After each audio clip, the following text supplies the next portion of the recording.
share a quick testimony with you all for the mission trip that I went on this past week with Jonathan, Jeff, and Brandon to Guadalajara. This was my second time going to the Guadalajara mission trip, and I went on the Guadalajara mission trip back in 2019 with a couple of people from ANF and Rock Church.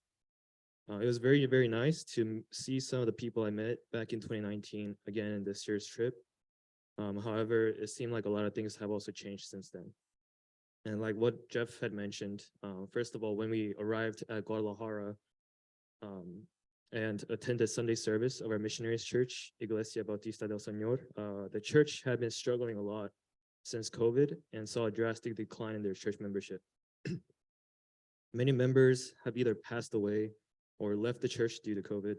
And I realized I had been too careless in thinking about how COVID has affected certain churches around the world.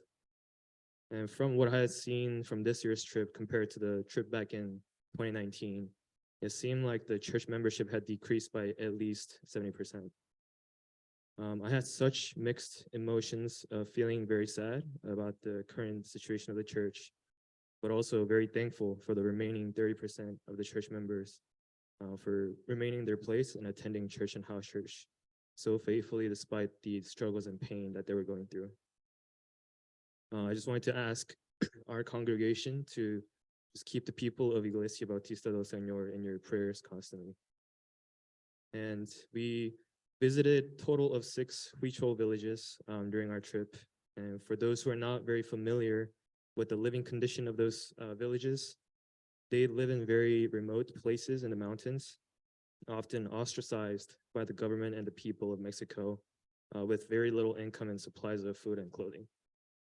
They mostly have no electricity and no ways of obtaining clean water. So villagers often suffer from stomach viruses from drinking unpurified water. And I can probably talk for hours in terms of what I took away from the villagers during this trip, but I wanted to focus on one important lesson I learned.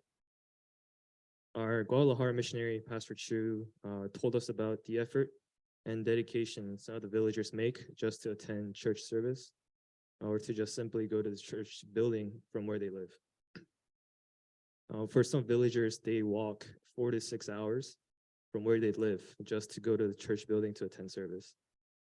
The villagers reminded me of what genuineness of faith was from 1 Peter chapter 1, verse 6 through 7, which reads, "In this you rejoice, though now for a little while, if necessary, you have been grieved by various trials, so that the tested genuineness of your faith, more precious than gold that perishes, though it is tested by fire, may be found to result in praise and glory and honor at the revelation of Jesus Christ."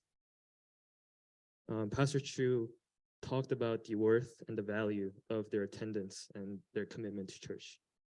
He questioned if their worth or value of attending church would be the same as our worth or the value of attending church. I don't know about you guys, but I personally have been dreading over driving to church ever since we moved to the new building.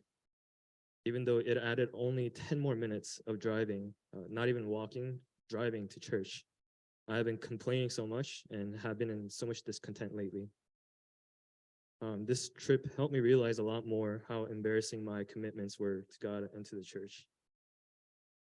And I've been struggling a lot, similar to Jeff, in my spiritual walk with God. And even as I was leaving for Guadalajara trip, I had so much anxiety and frustration every time I thought about all the assignments and work stuff I had to catch up on by this weekend. However, I am thankful because I gained so much more different perspective regarding life from this trip. And if you are complacent in your spiritual life or just in life in general, like I am, I highly recommend going on these mission trips.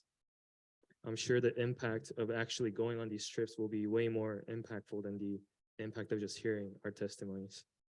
And I just pray that I continue to cherish on the hearts of the villagers and the hearts of the church members of Iglesia Bautista del Señor. Thank you.